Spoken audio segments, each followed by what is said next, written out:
I'll give her this. She was a true professional. I've been on this road a long time, but I've never seen a performance like the one she gave me that night. The commitment was just on another level. The way she used her voice, her entire body, she knew exactly how to work her audience. A true artist. I'm still trying to process what I saw. The world ends in a lot of places. For me, that night, it was a Peterbilt auction yard just outside Des Moines, a place where good rigs go to die. Rain was coming down in sheets, turning the acres of chrome and steel into a blurry, unforgiving hellscape of reflected neon and deep shadow. I just dropped a reefer full of Iowa pork in Omaha and was deadheading back east, my trailer empty and my wallet feeling every single mile of that dead weight. All I wanted was a lukewarm coffee from a greasy pot and the hypnotic, brain-numbing rhythm of the interstate under my tires. Instead, I got her. She appeared out of the deluge like a glitch in reality, materializing between a Kenworth T680 and a Freightliner Cascadia with a grill guard bent like a broken tooth. She wasn't dressed for the weather or for this planet, really. A long, dark coat that was already soaked through, clinging to her in a way that suggested it was once expensive. A thin, brightly colored scarf was wrapped around her neck, a slash of defiant peacock against the monochrome misery of the night. She wasn't running or hiding. She was just standing there, waiting, like the curtain was about to go up on a very strange, very wet play. I killed the engine, the big cat diesel shuddering into a resentful silence, and hit the hazards. Their rhythmic thump-thump was the only sound besides the downpour hammering on the roof of my cab. She saw the lights and drifted towards me, moving with a kind of deliberate, floaty grace that was completely out of place next to the smell of diesel and wet gravel. It was the walk of someone who believes they're being filmed at all times. I cracked the window, letting in a spray of cold rain and the smell of ozone. "You heading east, mister?" Her voice wasn't the usual raspy whisper you get in these lots after midnight, the sound of cheap cigarettes and desperation. It was resonant. Each word was a tiny performance, carefully produced and projected from the diaphragm. My internal checklist, the one honed by 1,000,000 miles and 1,000 truck stops, started running. Asterisk, no visible track marks. Clothes are weird, but clean. Doesn't look strung out, just terminally dramatic. Asterisk, east is a big direction, I said, my voice intentionally flat, a wall of pure function. Got a destination in mind? She clutched her coat, like she was holding back a mortal wound, her knuckles white. Away, she breathed, her eyes scanning the dark horizon. Away from this cultural wasteland. This beige purgatory of the soul. I almost laughed out loud. A lot lizard with a thesaurus. That was a new one. Look, lady, I'm not running a taxi service. This ain't an Uber with a sleeper berth. She leaned closer, and the dim green glow of my dash lights caught her eyes. They were wide and intense, burning with a kind of frantic sincerity that set my teeth on edge. I can pay, she said, her voice dropping to a conspiratorial hush, like she was offering me state secrets. I don't have cash, but I can offer you something far more valuable. An experience. A complete sensory transaction. Here we go. The sales pitch. I'd heard a dozen versions of it, from the straightforward to the tragically convoluted, but this one was aiming for the art house crowd. I'm an artist, she declared, a little too loudly, as if announcing it to an unseen audience. And for safe passage, I can provide you with an intimate, emotionally raw, one-man show. A private performance that will explore the very depths of human passion and primal connection. She put a hand on her chest, right over her heart, a gesture so theatrical it was almost a parody. It will be an experience you will never forget. I will give you all of me. My brain, a simple and cynical machine, translated instantly. Asterisk intimate. Raw. Primal connection. Private performance. Give you all of me. Asterisk, it was the oldest script in the book, just dressed up in 50-cent words and a drama degree. She was offering to trade her body for the ride. Standard operating procedure in the forgotten corners of the interstate. And hell, I was deadheading 1,000 miles. A little company couldn't hurt. It beat listening to talk radio preachers dissecting the apocalypse between ads for gold coins. At least this would be a different kind of fiction. I let the silence hang for a long beat, making it look like I was weighing the pros and cons like it was a complex business decision. Finally, I grunted and hit the button to unlock the passenger door. Get in before you drown. A slow, triumphant smile spread across her face, the kind of smile an actress gives when she's just landed the role of a lifetime. She pulled the door open and climbed into the cab, bringing the smell of rain and cheap, flowery perfume with her. The door slammed shut with a heavy, final thud, sealing us inside together, the storm raging silently outside the glass. Same script, different actress, and I knew all my lines. She settled into the passenger seat, not like a normal person, but like she was taking a throne. She sighed, a deep, theatrical sound that seemed to fill the whole cab. "Thank you," she said, looking out at the rain-streaked darkness as if it were a backdrop constructed just for her. It's so difficult to find a patron of the arts these days. Asterisk patron of the arts, right? Asterisk, I thought, pulling the rig into gear. Asterisk, that's what they're calling Johns now. Cute. Asterisk, the Peterbilt rumbled back to life, and I eased us out of the auction yard and onto the feeder ramp for I-80 East. The cab was warm, a little bubble of diesel-scented reality rolling through the night.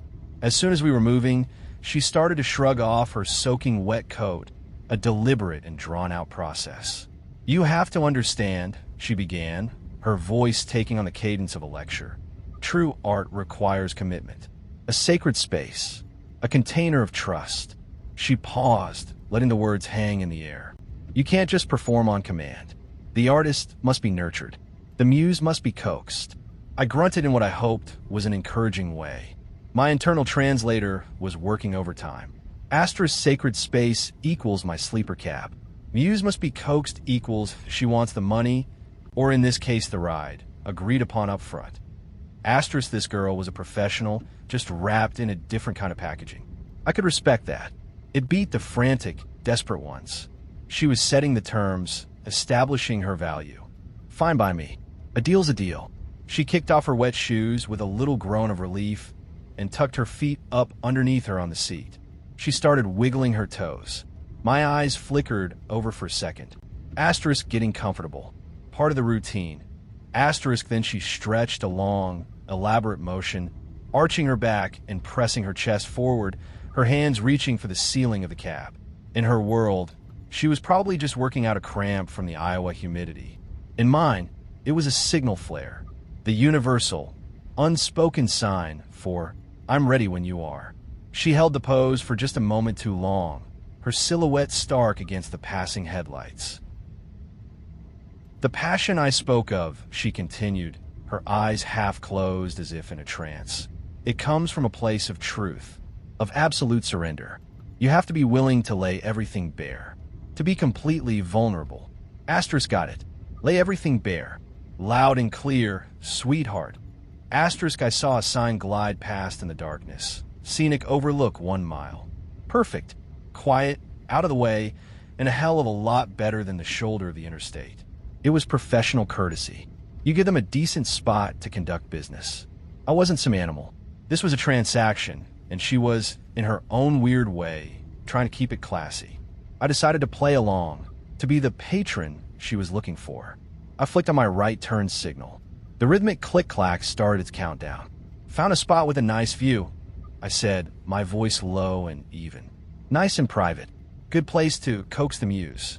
She turned to me, a look of genuine, profound gratitude in her eyes. "Oh, you understand. You truly understand the process." The rig slowed, the Jake brake roaring to life as we took the exit ramp. The smooth hum of the highway asphalt gave way to the gritty crunch of the overlook's gravel lot. I pulled the truck into the far corner, away from the lone minivan parked under the flickering sodium lights, and killed the headlights, leaving us in the dim, intimate glow of the dashboard. The rain drummed a steady, hypnotic rhythm on the roof. I let the engine idle, then turned to her. "All right," I said, my voice barely a whisper. "Stage is set. Time for that private performance." The engine idled, a low purr that vibrated through the floorboards. The rain on the roof was a soft, steady drumbeat. I unbuckled my seatbelt with a decisive click, the sound echoing in the small space. I turned to her, ready to get this over with. It was late, I was tired, and a deal was a deal. "So," I said, keeping my voice low, "how do you want to do this?" She didn't answer right away. She didn't lean in. She didn't even seem to register my question in the way I expected. Instead, she took a deep, shuddering breath and closed her eyes, her whole body tensing. For a second, I thought it was some new, kind of meditative technique, a way to get in the mood. She stayed like that for a full 10 seconds, completely still, the picture of artistic preparation. I was just about to ask if she was okay when her eyes snapped open, and they were filled with tears. Not crocodile tears. These were big, fat, well-rehearsed drops of theatrical sorrow that welled up and began to trace glistening paths down her cheeks. Her lower lip trembled. She looked at me, her gaze filled with a profound, earth-shattering tragedy. "He gave it to Brenda," she whispered, her voice cracking with pure, unadulterated despair. "Brenda, after all my work, after I laid my very soul bare on that stage. He gave a role to a woman who has the emotional range of a teaspoon." My brain screeched to a full, four-wheel lock stop. The well-worn mental script I'd been following spontaneously combusted, leaving nothing but smoke and the acrid smell of confusion. Asterisk Brenda? Who the hell is Brenda? Her pimp? Is that the code word for the money? Asterisk. Brenda can't possibly understand the delicate, wounded soul of Blanche Du Bois, she wailed, burying her face in her hands and letting out a sob that was somehow both heartbreaking and perfectly projected. I stared at her, my mouth slightly agape. Blanche Du Bois. The name echoed in the empty chasms of my brain, hitting nothing. It sounded French. Was it a new designer drug? Some kind of high-end European junk she was supposed to deliver? Maybe this was a deal gone wrong, and I just picked up a mule in trouble. That made a hell of a lot more sense than whatever this was. "Come again," I managed to croak out, my voice sounding alien to my own ears. She lifted her head, her face a mask of tragic indignation, streaked with mascara. "Stan, the director. He said my audition was too raw for a community theater audience. He said my pain was uncomfortably authentic. He cast Brenda because she's safe." She spat the word safe like it was a mouthful of acid. And just like that, the gears in my head, rusted from years of simple, cynical logic, finally ground into a new and terrifying alignment. Director, Oditi Young. Stage, community, theater. It wasn't a code. It wasn't a negotiation. It wasn't a drug deal. The profound, soul-crushing tragedy that had driven this woman out into a storm in the middle of nowhere, Iowa, wasn't about hunger or violence or addiction. It was about a goddamn play. My mind went completely blank. The deal was off. The script was meaningless. And I was sealed in a 2-ton steel box, 1,000 miles from my next drop, with a woman whose greatest crisis in life was being upstaged by a teaspoon. I just sat there, hands on the wheel, staring out into the rain-slicked darkness of the overlook. My brain felt like a computer that had been fed a paradox and was now just a spinning, rainbow-colored wheel of death. She took my stunned silence as a rapt, sympathetic audience. It was the only invitation she needed. For the next 10 minutes, which felt like 10 years, she gave me the full, unabridged, director's cut version of her tragic downfall. "I spent weeks preparing," she began, dabbing at her eyes with the back of her hand. "I live on a diet of saltine crackers and lukewarm tea, just like Blanche would have. I draped shawls over all the lamps in my apartment to achieve the right tragic ambience. I was not acting the part, you see. I had become her. I was a vessel, a conduit for Tennessee Williams' tortured poetry." Tennessee Williams, my brain echoed dully. Okay, new theory. It had to be a code. No one behaves this way. Asterisk Tennessee Williams must be the street name for the supplier. Some regional kingpin. Asterisk I stayed quiet, letting her talk. The more information I had, the better. This was a puzzle, and I just had to find the right key. "My audition was a transcendent experience," she went on, her voice growing stronger, more indignant with the memory of the injustice. When I delivered the final monologue about the kindness of strangers, there wasn't a dry eye in the house. Except for Stan's. He just sat there, scribbling in his little notebook, with his cold, dead, commercial eyes. Stan, the boss, the guy she answers to, the buyer. Asterisk, my mind was starting to build a new framework, one that made a terrifying kind of sense. This wasn't just a crazy person. This was a crazy person in deep trouble with dangerous people, using this absurd story as a cover. And Brenda, she said the name like it was a curse that could curdle milk. She walks in, all sunshine and perfect teeth. She didn't do the work. She didn't suffer. She just read the lines. She gave him a Blanche Du Bois that was palatable, marketable. My Blanche was dangerous. She was real. She leaned forward, her eyes boring into mine, demanding I understand the gravity of her artistic sacrifice. I delivered a performance that was pure white light, an exposed nerve of emotional truth. And he was afraid of it. She finally slumped back in her seat, emotionally spent, the last of her story hanging in the air. She sniffled a pathetic little sound and looked at me, her eyes pleading for some kind of validation, some confirmation that her profound suffering was understood. He crushed my spirit, she whispered. I didn't hear her. I was no longer listening to the words, but to the code I had finally cracked. My internal monologue, which had been sputtering and stalling, roared back to life with the force of a freshly rebuilt engine. Astra's transcendent experience.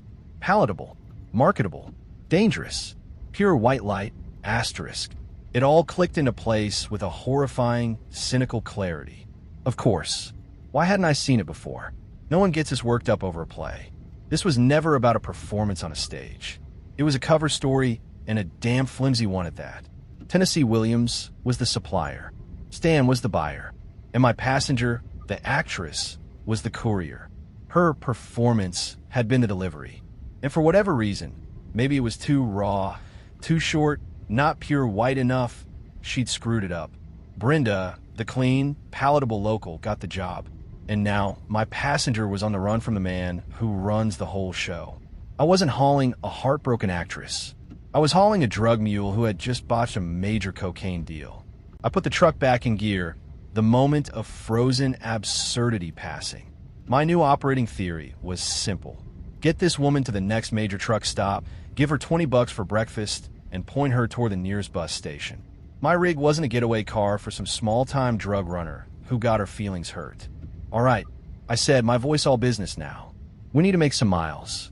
She nodded solemnly, as if I'd just announced the second act.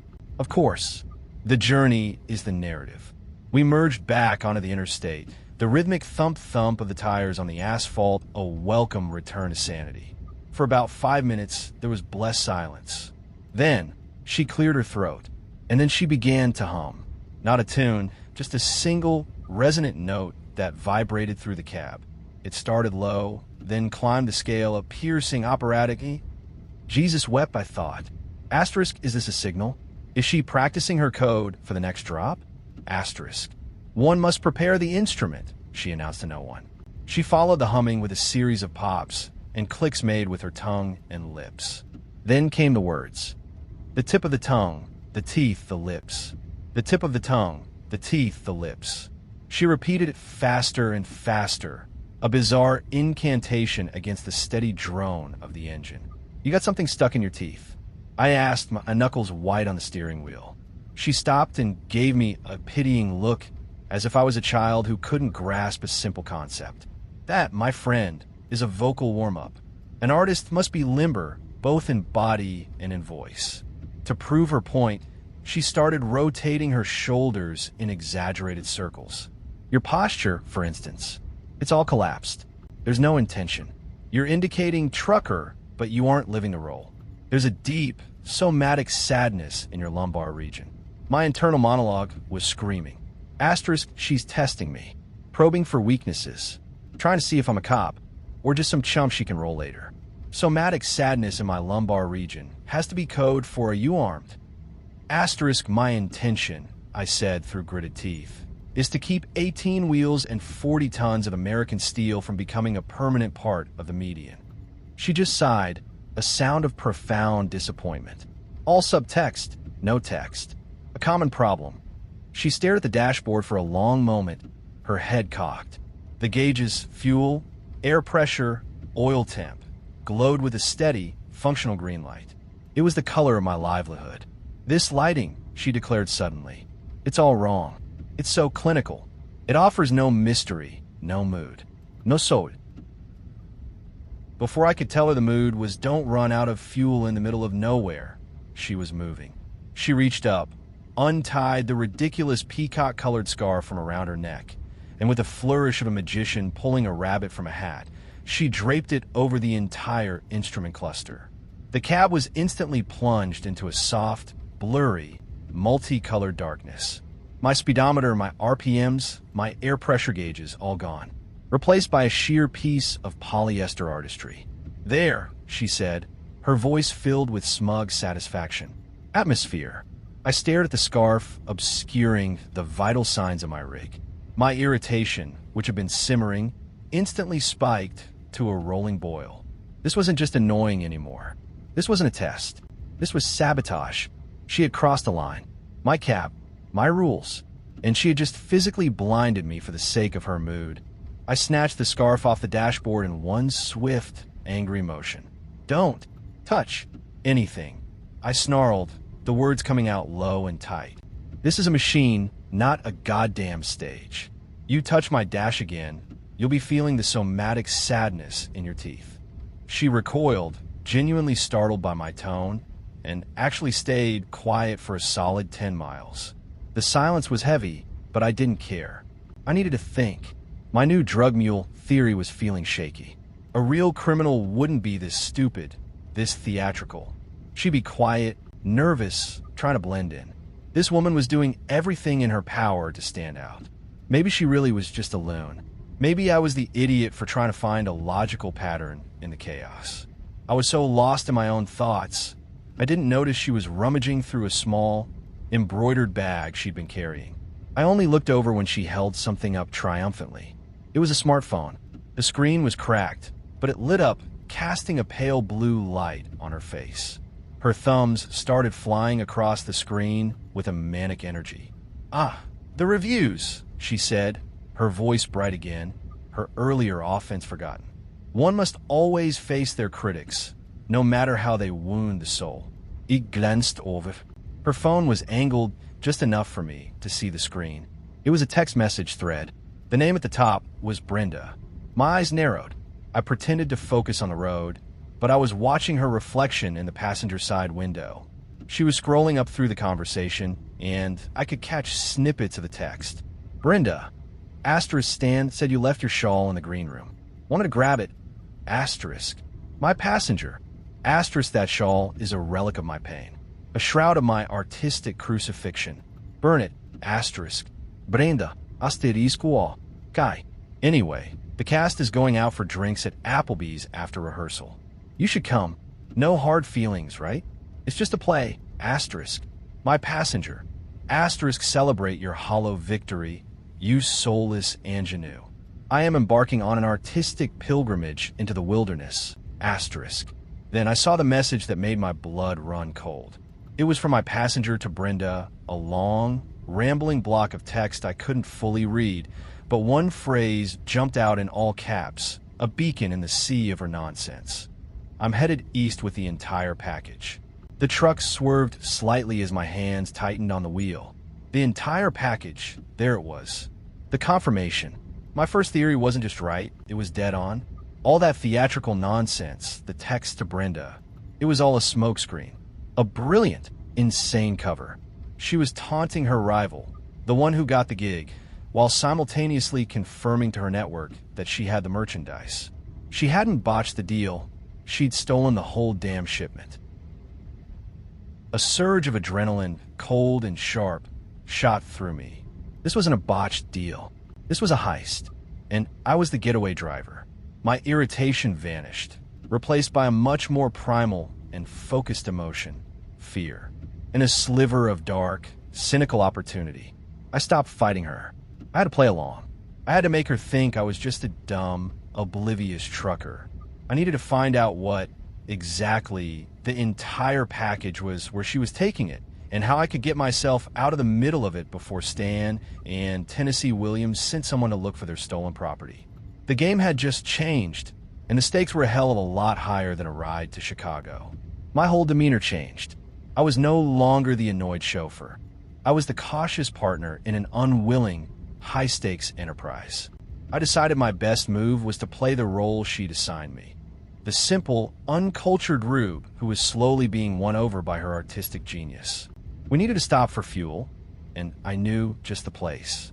The Flying J in Walcott, Iowa. It's the biggest truck stop in the world.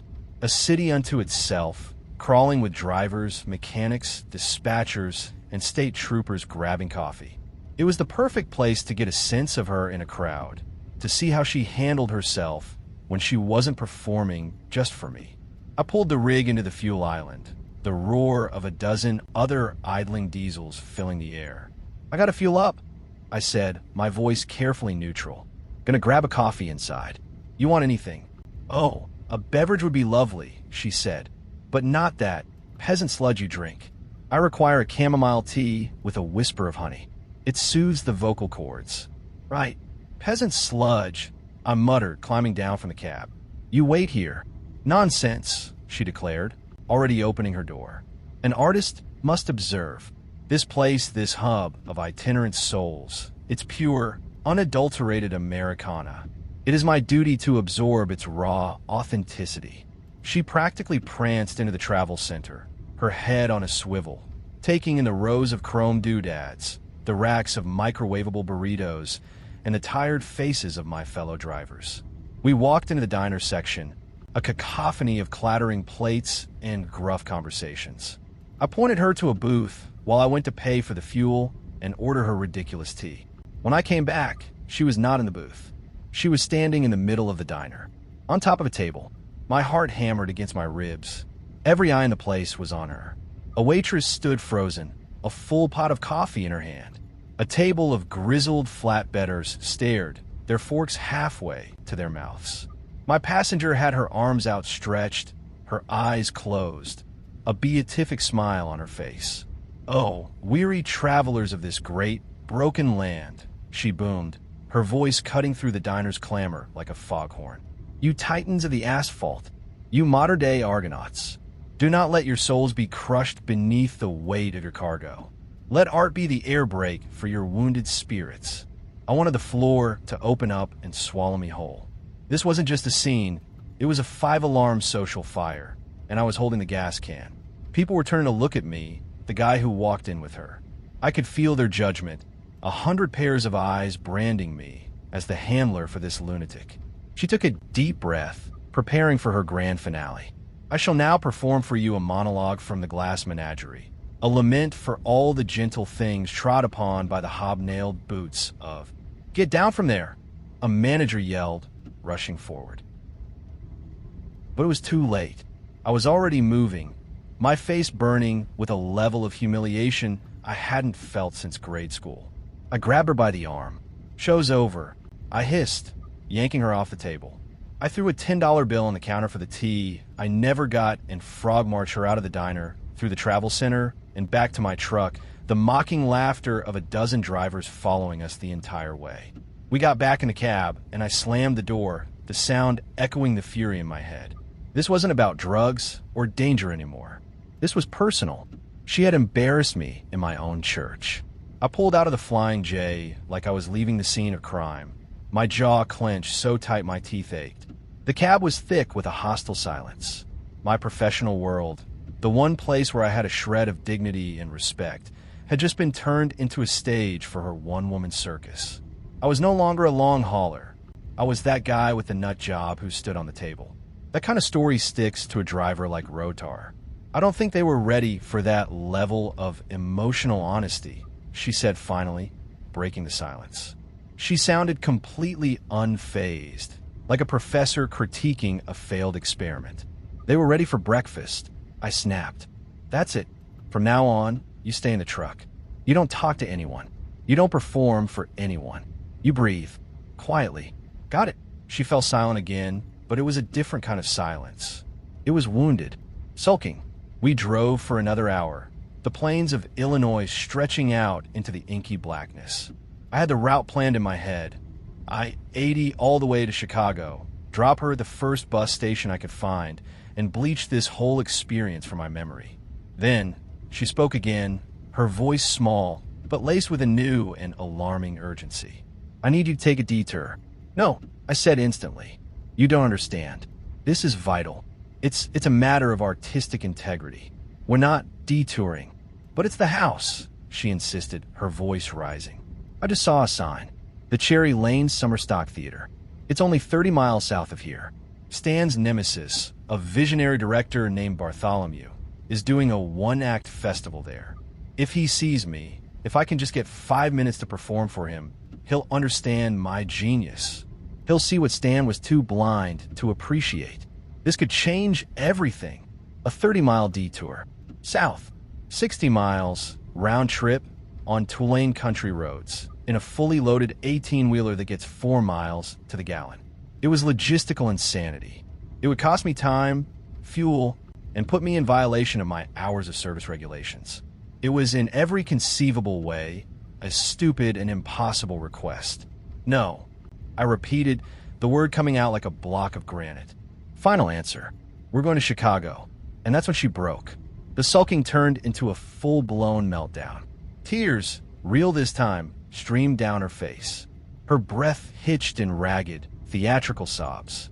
You don't understand, she wailed, pounding her fists softly on the dashboard. This is my life, my art. You're just a soulless trucker, a drone in the hive of commerce. You move things, but you don't feel things. Is your heart just a diesel engine, pumping sludge through your veins? The tantrum was breathtaking in its self-absorption. She wasn't trying to persuade me. She was trying to emotionally bludgeon me into submission. It wasn't going to work. I kept my eyes fixed on the road, my expression unmoving, letting her storm rage against the impenetrable wall of my refusal. The cab became a pressure cooker of her shrieking and my silence. We were at a complete impasse, hurtling down the highway at 70 miles an hour, a tiny, miserable island of hostility in the dead of night. The tantrum eventually sputtered out, replaced by a sullen, simmering silence that was somehow worse. She retreated to her corner of the cab, facing the window, her back rigid with indignation. I took the silence as a victory. The detour was off the table. My plan to dump her in Chicago was back on track. I felt the tension in my shoulders ease for the first time in hours. I settled in for the long, quiet haul, focusing on the road, letting the drone of the engine wash over the lingering ugliness of her outburst. We drove for another 2 hours without a word. The sun was just beginning to hint at its existence, painting the eastern horizon in shades of gray and bruised purple. I needed coffee, real coffee, the peasant sludge she so despised. I pulled into a small, independent truck stop, the kind with faded paint and a diner that probably hadn't changed its menu since 1978. I'm getting coffee, I announced to her rigid back. Don't stand on the furniture. I didn't wait for a response.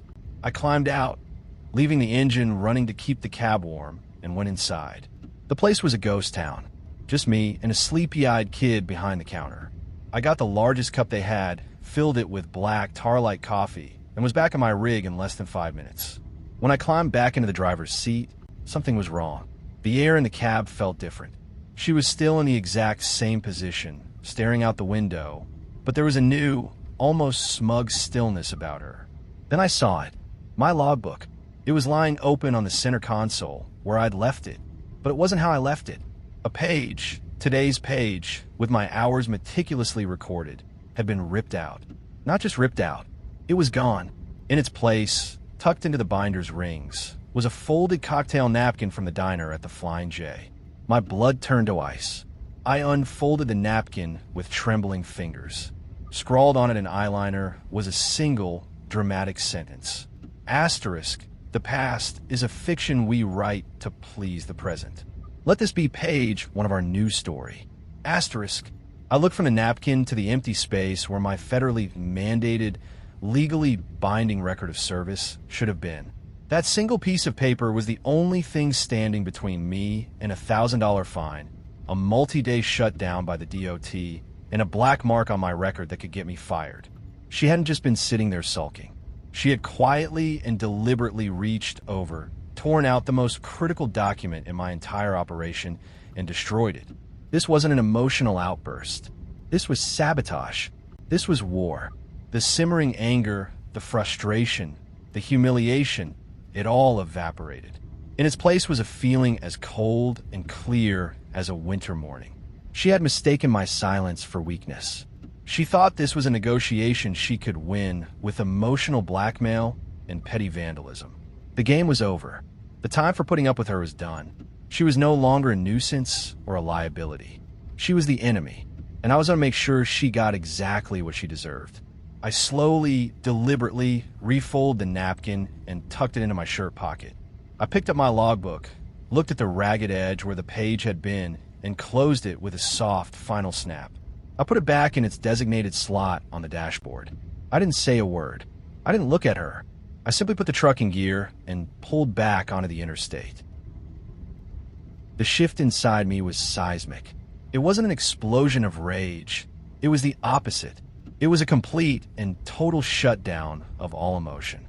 The fury, the confusion, the lingering fear about the package, all of it was gone, burned away by the pure, white-hot clarity of her transgression.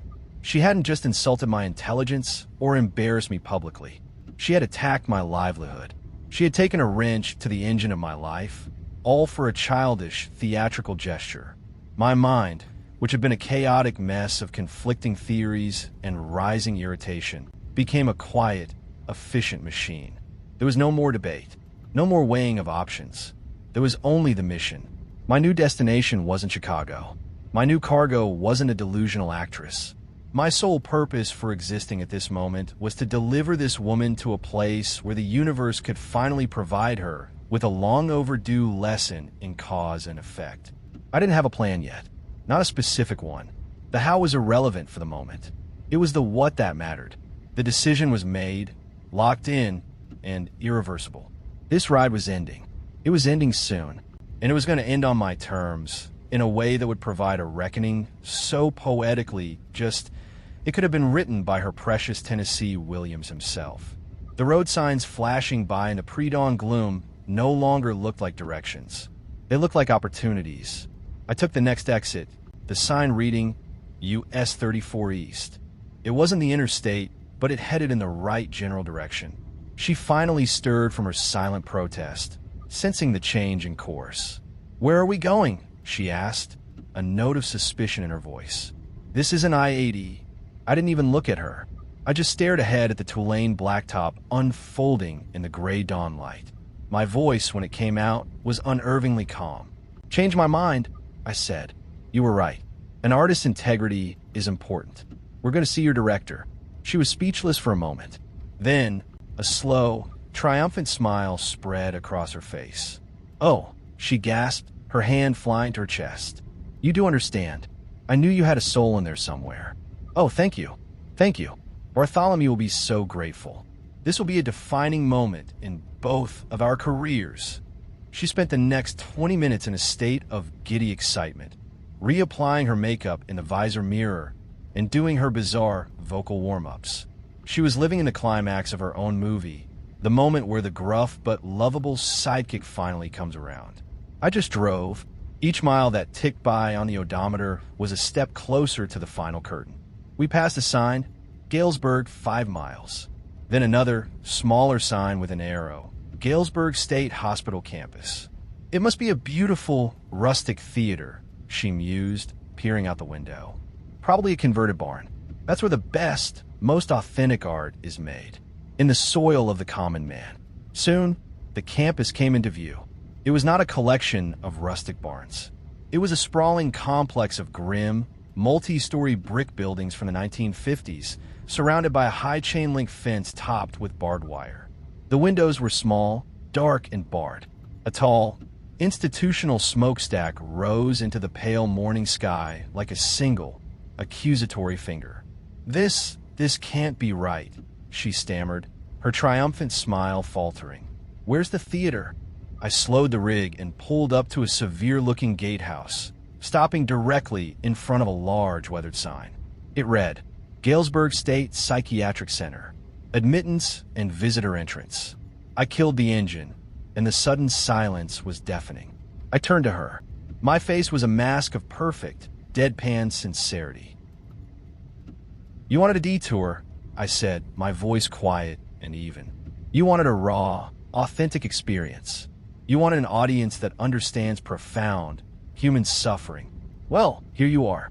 This place is filled with people who know all about being betrayed by a world they can't control. They're the real deal. Go on, give them your performance. I bet they'll have a hell of a lot more in common with Blanche Du Bois than Brenda, with the good teeth." Her face went from confusion to disbelief to pure, sputtering rage. You can't be serious. This is monstrous. I've never been more serious in my life," I said. I reached over, opened her door, and then got out myself. I walked around to the passenger side, pulled her embroidered bag and her damp coat from the cab, and set them neatly on the curb. A security guard was already walking out of the gatehouse toward us, his hand resting on his hip. "This is your stage," I said, looking her dead in the eye. "Here, you'll always be the star, the leading lady in a long-running production." I gave her a little nod. I've always depended on the kindness of strangers to take out my trash. Break a leg, Blanche. I climbed back into my cab, locked the doors, and started the engine. She was standing on the curb, screaming, framed perfectly against the grim brick institution behind her. The security guard was talking into his radio, watching me. I didn't look back. I just pulled away, the sound of her unscripted fury fading behind me. The cab felt huge, quiet, clean.